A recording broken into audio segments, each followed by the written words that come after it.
何大人，这个曹锡宝多年来与我们处处作对，几次欲置他于死地，都被他侥幸逃脱了。这回，他终于落到我手上了。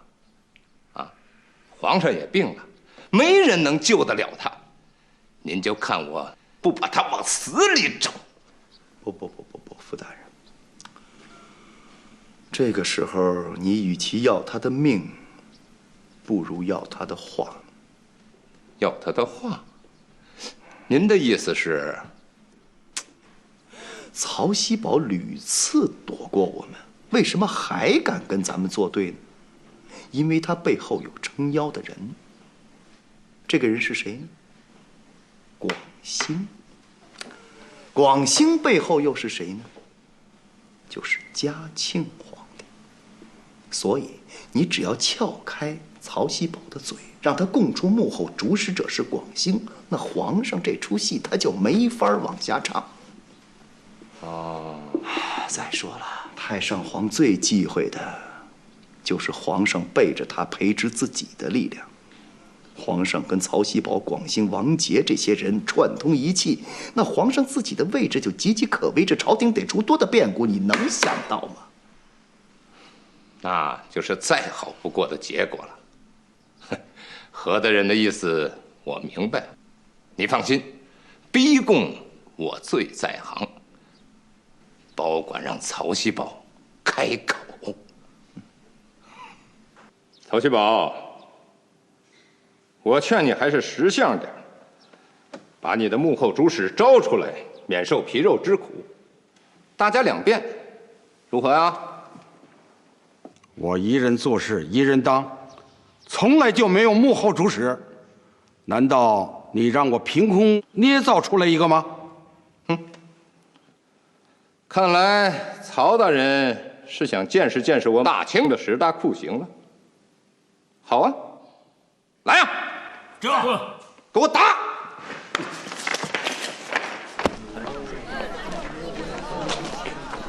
哎，知县大人啊，不是带我们去找德公吗？为什么来这家客栈呢？这家客栈就是德公开的，这是蓟县真正的县衙门。你看，这些人全都是送礼的、打官司的，真正的县衙门口却冷冷清清的。啊，请，请。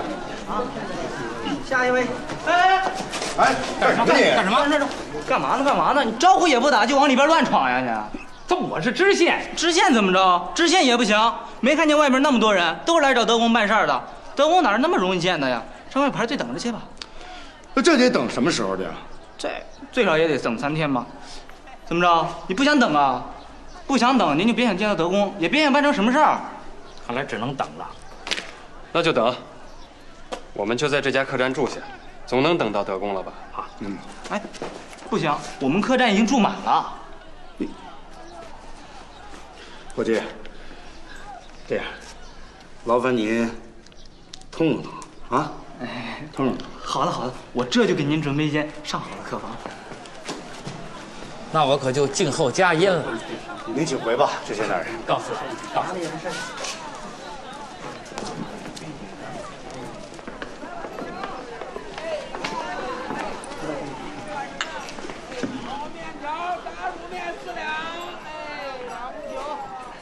2位先歇着，有事儿招呼小的。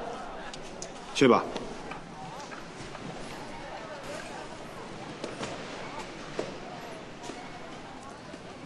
皇上，那我们就只有再等等看了。看来这个李显德真是神通广大呀！一定要从这个人手里拿到和珅卖官鬻爵的铁证。咱们就再等1天看，实在不行再想办法。我就是担心宫里头瞒都瞒不住。皇后一定会想办法的。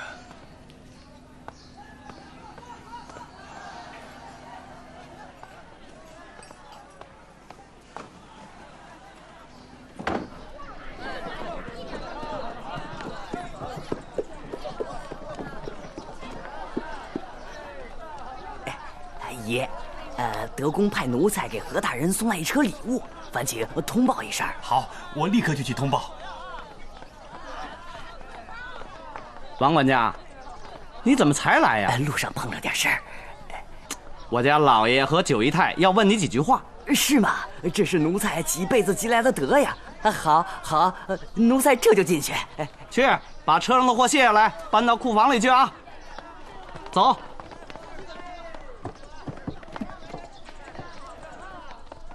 原来不是说定昨天下午就到吗？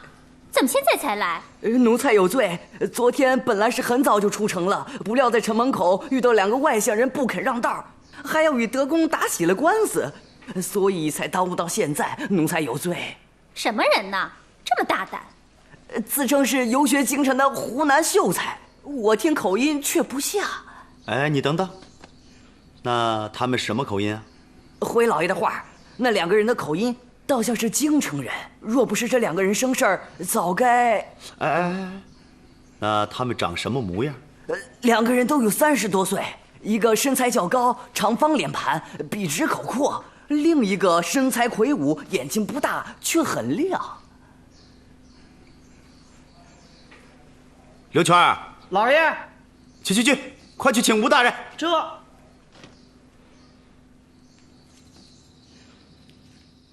皇上早不病，晚不病，偏偏在这个时候卧床不起了。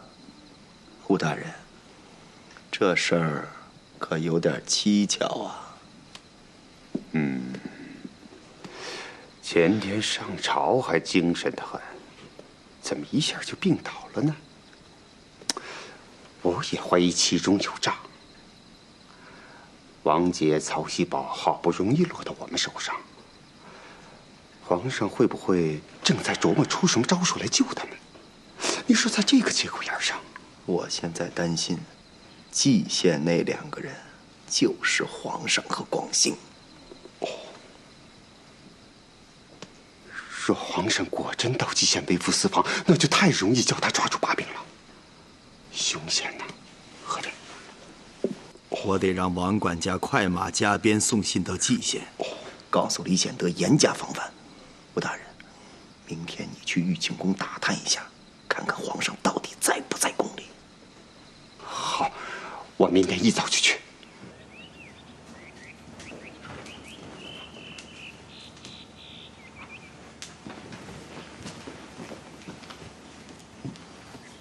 官儿。吴大人。皇上病了，你怎么也不进去服侍啊？太医说了，皇上的病需要静养，身边的人越少越好。现在有纳兰姐姐在里边伺候着，我就不用进去了。那这么说，皇上真的病了？当然是病了。吴大人，您问得太奇怪了，难道您还怀疑皇上在骗大家不行？没有，我是为皇上的龙体担心呐。不知道皇上现在怎么样了？我早上进去送药的时候，皇上还病在他的龙床上，一直在发烧，脸烧得通红。皇后一直用冷毛巾帮皇上敷头，看来这次皇上病得确实不轻。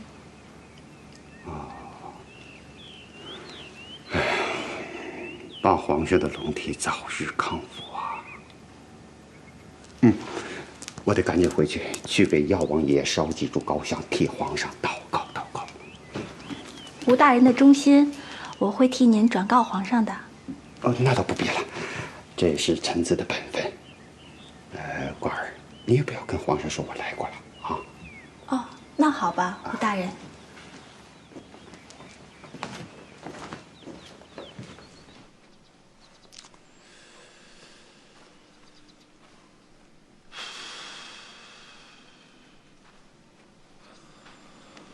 吴大人，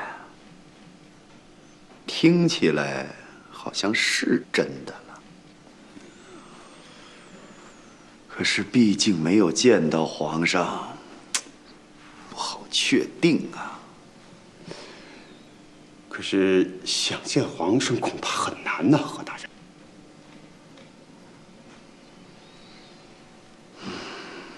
还得再想办法试探试探。把那份诗稿帮我偷出来看看。你让我偷太上皇的诗稿？你这不是要我的命吗？不行，只是借来看看。马上原封不动还放回去，不会有人发现的。何总管，太上皇岁数已经大了，这种小事怎么会记那么清楚呢？万一出事了就是大事，我可不敢冒这个险。不，行了，何总管，你就帮我这一把啊！行。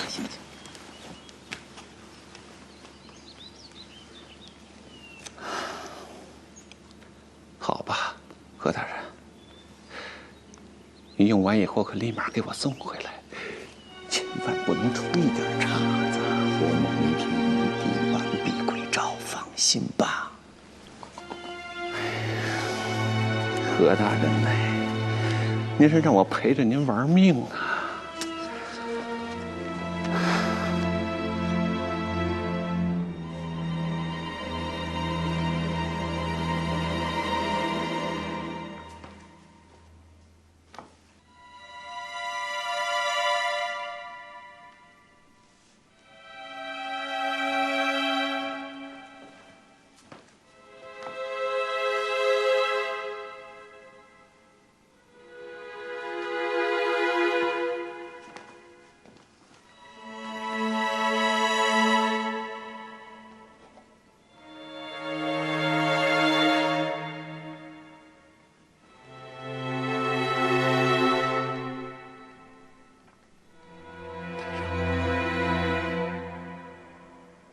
太上皇，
吓死我了！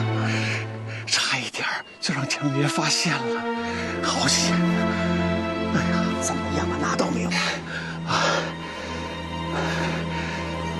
为了您这几千两银子，丢了半条命，真不值。这没有倒是。你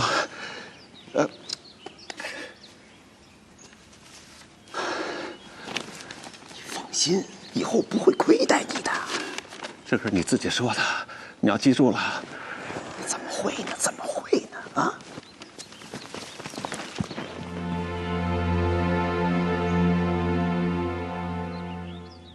好主意，好主意！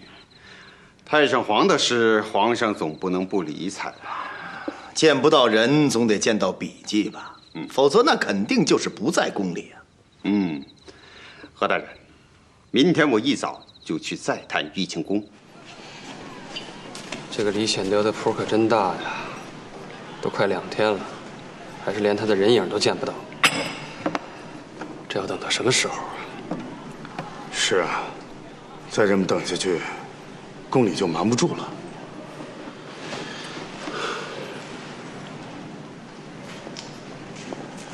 皇上，奴才倒有个办法，一定能把李显德逼出来。你说。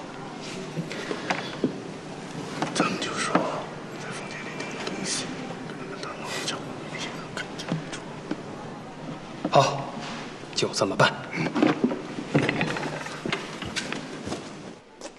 掌柜的，你们这到底是客栈呀，还是贼窝啊？放肆！有你这么说话的吗？再敢无理取闹，就把你们打出去！你，我无理取闹？我在客房里丢了200两银票，还有1枚玉坠，住在你们店里不找你要，找谁要啊？快还我银子来！我这店开了10几年了，像你这么不知天高地厚的人，我还头一回见。想讹诈，你可找错了地方。你不知这是德公的地盘，想讹诈我们没门儿。你凭什么说我们讹诈呀？我们就是在客房里丢了财物。还想胡说？在县城里，你打听打听，有哪个毛贼敢进聚仙客栈？除非他是不想活了。没听说过家贼难防吗？是你们客栈的人手脚不干净吧？反了，居然敢找我们的茬！来人，把他们给我打出去！但你怎么不讲理啊？来人，给我打！大胆！闹什么呢？下去！德公，又是你们，怎么还没从集贤滚出去？德公，我们找您找的好苦啊，不得已才出此下策。得罪了，得罪了。你们找我干什么？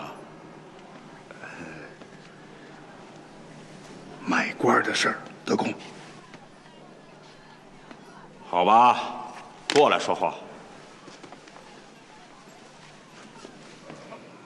我还以为你们真是穷秀才呢，看来在大堂上太便宜你们了。不过呢，我大人大量，也不会多和你们计较了。买官的事儿就包在我身上了。德公真是宰相肚里能撑船的，哎，多谢成全，多谢成全。不是我说你，读书读的连官都不会做了，简直就是个书呆子嘛！一个人连官都不会做了，那就真是废人一个。也好，这顶乌纱在你手里也是浪费，还不如再卖给别人呢。德公说的是，小人真是废人一个。15000两，拿来吧。哎，不是1万两吗？怎么又多出5000两来？你懂不懂呀？1万两是半年前的价码，现在还能是这个价钱吗？这年头，什么不涨价呀？要是心疼这两银子呀，就不要做官。德公息怒，德公息怒。小生就是问问，这官还得做。你看，银票都在这儿呢，请笑纳。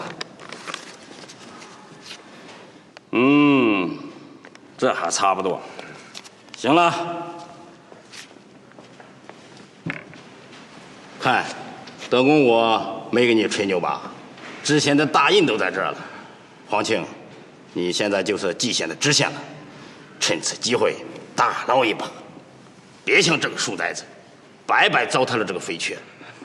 多谢德公，那我就上任去了。快去吧，有事儿别忘了随时向我禀报。好，德公，那您就等着吧。去吧，德公告辞了。去吧，去吧。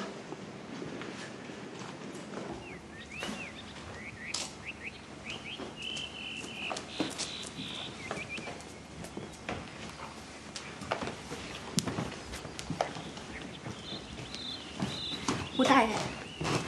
哦，官儿，官儿啊，皇上今天的龙体好些了吗？哦，今天皇上比昨天是好了一些，但是还是不太好。哦，还是好转就好啊，并去入抽丝嘛，皇上的病会好起来的。当然了，皇上洪福齐天，这病很快会好起来的。哎呀，皇上既然好起来了，那我就敢向皇上讨教了。这是太上皇新作的一首诗，吾母才疏学浅，不解其中深意，所以拿来请皇上御笔批点，好让吾母开开窍。官儿啊，请你转呈皇上。吴母就在这里静候佳音。可是吴大人，我不知道皇上这时候有没有精神头啊？哎，这可是太上皇新做的事啊，皇上不会没有兴趣的。啊，拿着。那我就进去试试，您稍等。好，我就在这里静候回音。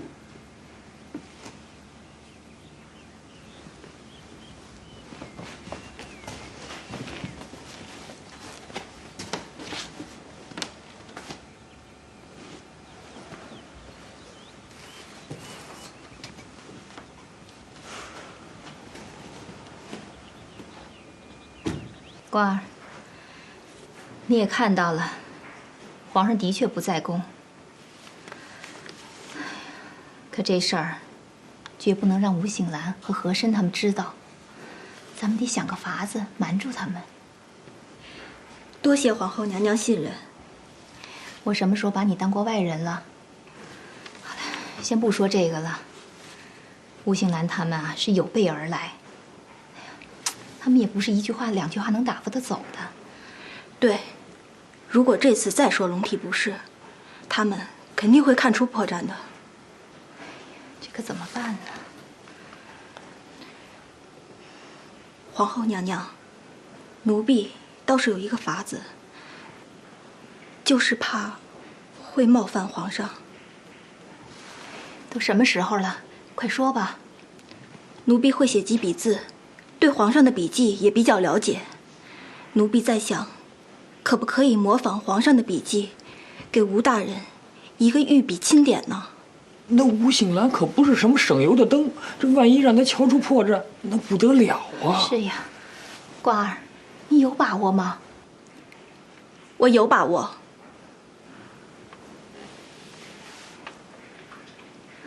好，那你就模仿皇上的笔记。给他批点吧，奴婢遵命。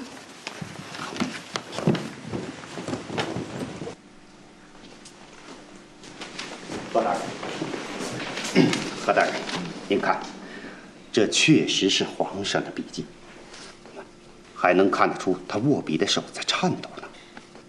吴大人，你能肯定这是皇上的御笔？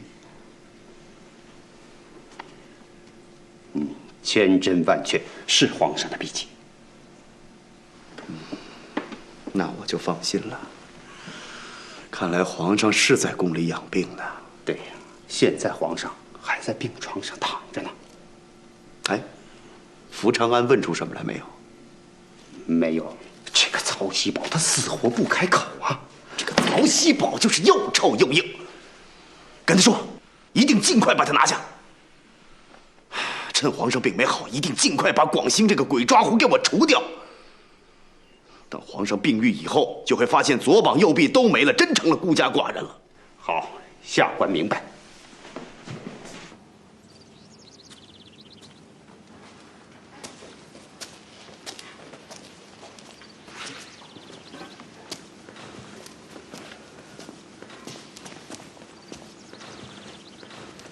哟，你怎么才来呀？急死我了！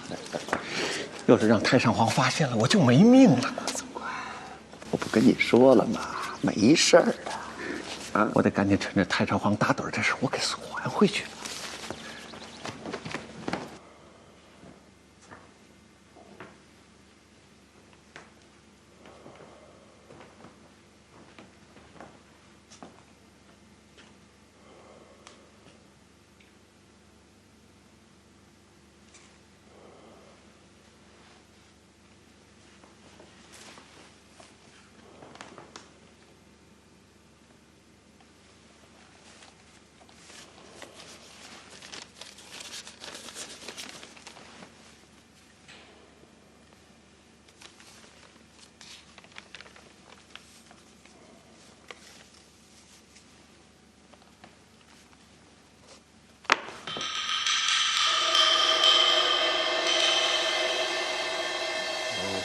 和珅喜欢这首诗吗？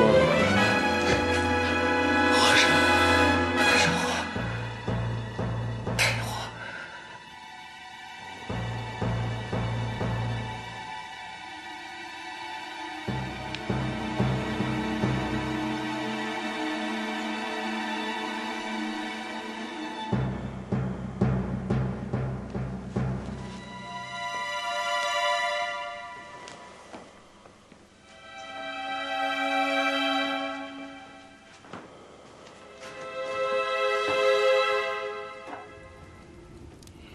曹锡宝，那份诬陷何大人的奏折是出自谁之手？快快从实招来。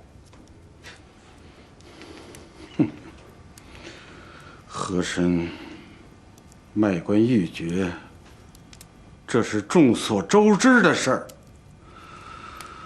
我只不过是上了你们的当而已，何来诬告二字？此事非我一人所为，与其他人无关。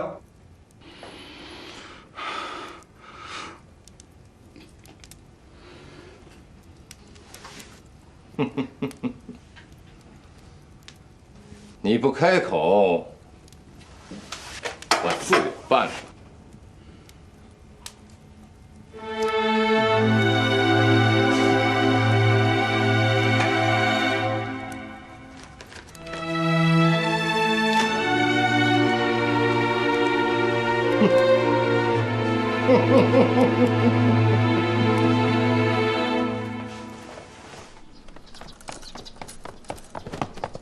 不好了，不好了，新知县不见了啊！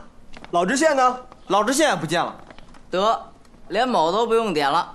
快快快，找德公去！走走走走。怎么了？这出什么事？走，看。掌柜的，您的信。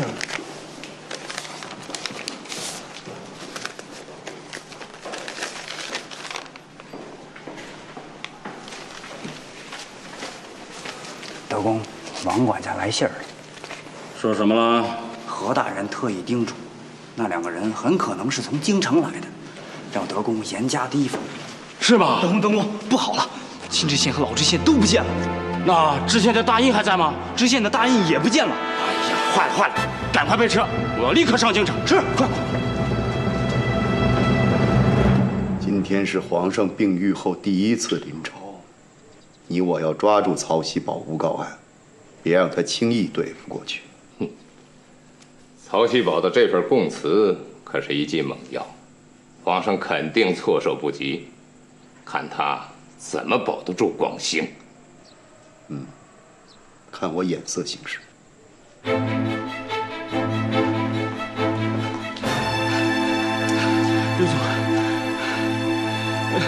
德公啊，这一点底儿都不知道的人，你也敢给他办？搞不好把何大人和我都得给装进去。刘总管，这事可千万不能让何中堂知道呀！幸亏何中堂上朝去了，要是让他知道，你吃不了兜着走。我告诉你，现在当务之急是得把那黄庆查清楚了。要真是王杰的人，那麻烦就大了。可是现在这是怎么查呀，刘总管？是啊，怎么查？怎么查？没法查。你说你办的这事儿，是福是祸，等着瞧吧。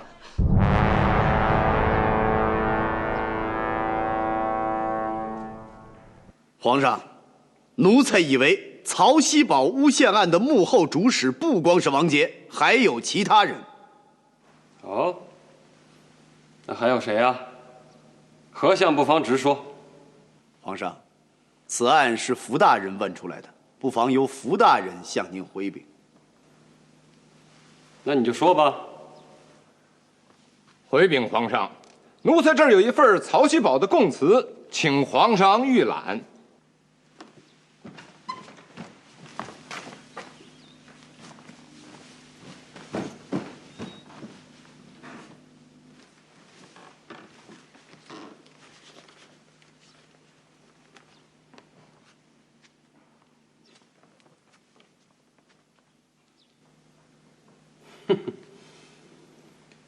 好啊，看来朕患病这2天，你们几个都没闲着。皇上，不论您上朝与否，奴才们为朝廷办事，倒是不敢有半点懈怠。说得好听，何相，朕就明告诉你吧，朕这2天并没有生病，而是去做了2天蓟县的县太爷。这是颗知县大印，是朕花了15000两银子从一个叫李显德的人手里买来的。至于这个李显德的来历，何相比朕清楚。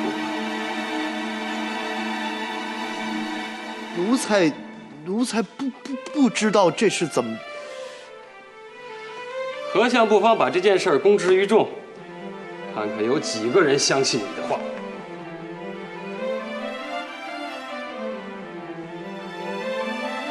朕一看到这供词上的血指印儿，就知道你们是如何对待曹锡宝的。一个堂堂的4品御史，竟被你们严刑拷打，至于昏死。更有甚者，你们竟借曹锡宝昏死之机，强摁血指印，伪造供词，扶长安。奴才在，你是活腻了吧？皇上恕罪，奴才该死。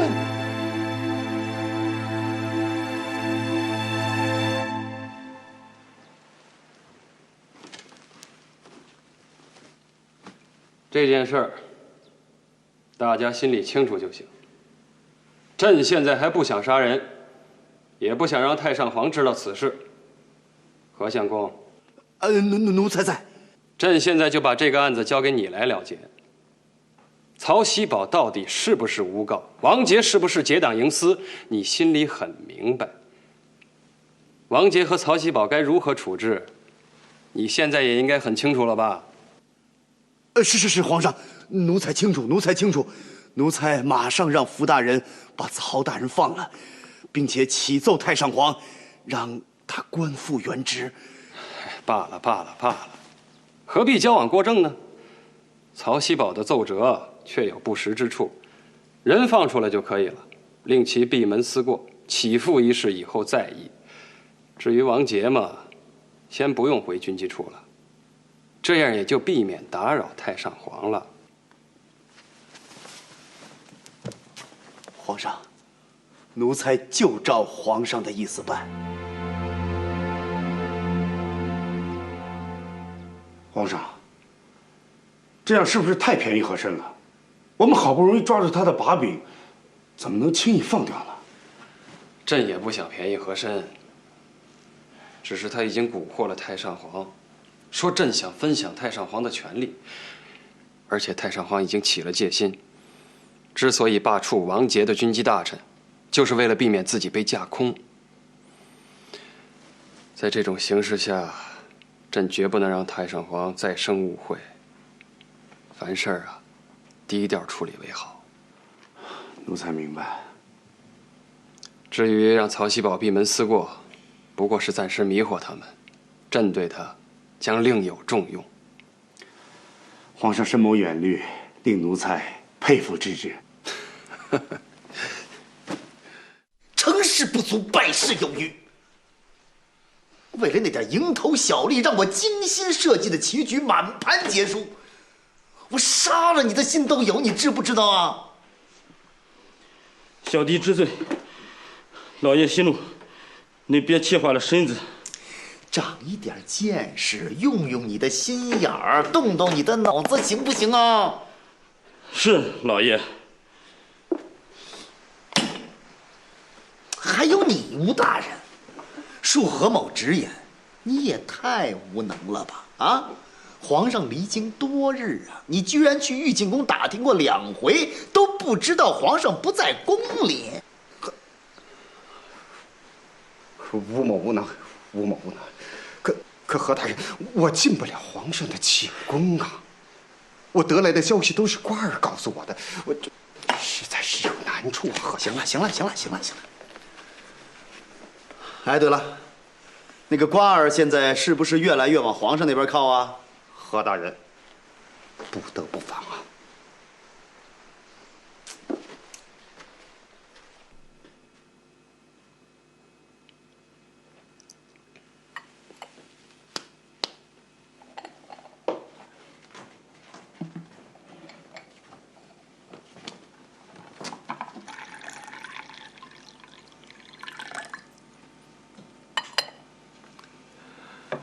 官儿啊，有人一直在怀疑你替和珅通风报信儿，朕当然是不相信了。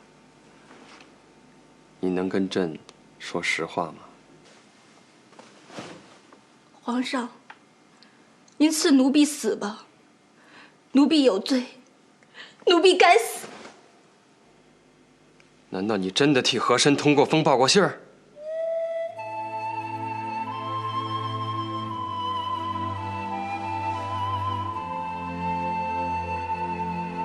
皇上，奴婢进宫就是何大人一手安排的。他用奴婢的母亲和徐端的性命相威胁，逼着奴婢替他通风报信。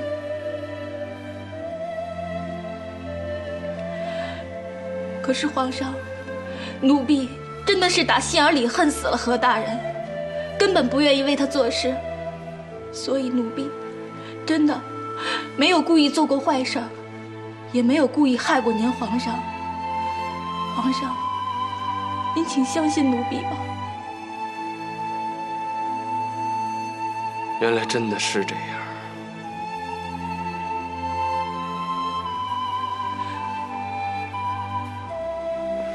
皇上，奴婢也曾无意中做过对不起皇上的事儿，但真的不是奴婢故意的。奴婢只是一个平常人家的女子，此生最大的愿望就是可以和相爱的人平平安安的过一辈子。可是上天并不让奴婢如愿，让奴婢当了这么一个不光彩的角色。奴婢的心就像在煎锅上煎熬一样的难受。奴婢知道皇上和皇后眷恋奴婢，处处想着奴婢。可是这样，奴婢的心更是受着煎熬。官儿，皇上，你就赐奴婢死了。奴婢早就受够了这种日子，早就不想活了。你这是说的什么话？哎，快起来，快起来，快起来！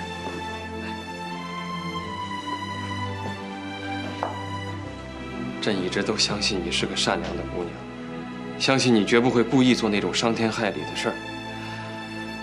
眼下这一切都是和珅一手造成的，他才是罪人，你是无辜的。朕不仅不会杀你，还要帮你实现你的愿望。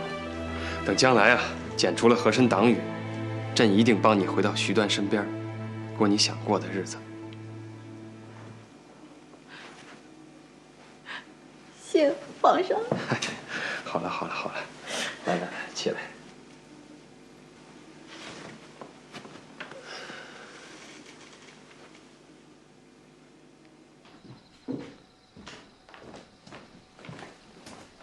哎呀，到哪儿去了，寡儿？担心死我了。眼睛怎么跟烂桃似的呀，肿的？出什么事了？兰兰姐姐，我把所有事情都告诉皇上了。他怎么说的呀？皇上要不要罚你啊？皇上宽恕我了，他还说要想办法帮我回到徐端身边呢。你胆儿也太大了，这是闹着玩的事儿吗？万一龙颜大怒，小命可就没了。我现在心里边可踏实了，我从进宫到现在，从来没这么踏实过。今天晚上，我可以睡一个好觉了。哦，睡了，瓜儿啊，瓜儿，哎呀，说睡就睡了你，走，床上睡去啊，走吧。哎呀，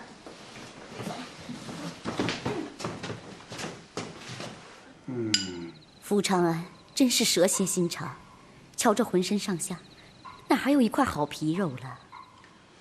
哎呀，夫人放心，我曹锡宝是个蒸不熟、煮不烂、捶不扁、响当当的一颗铜豌豆。只要我还有一口气呀，他和珅就别想逍遥法外。你以为皇上会领情啊？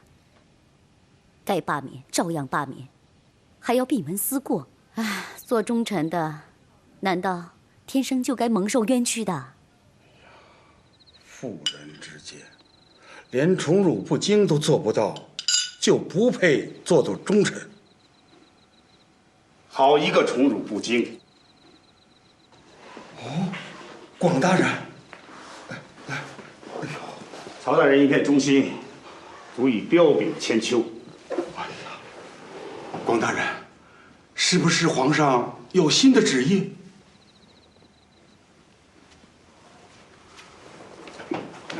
曹大人身上有伤，请勿起身。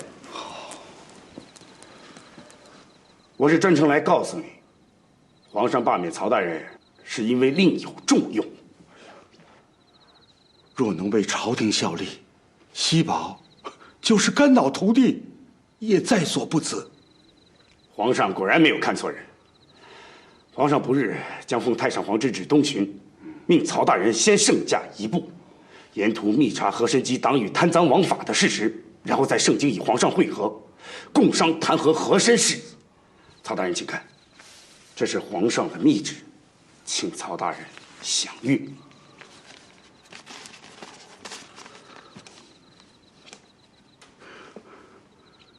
谢皇上知遇之恩，锡宝定将殚精竭虑，绝不辜负圣恩。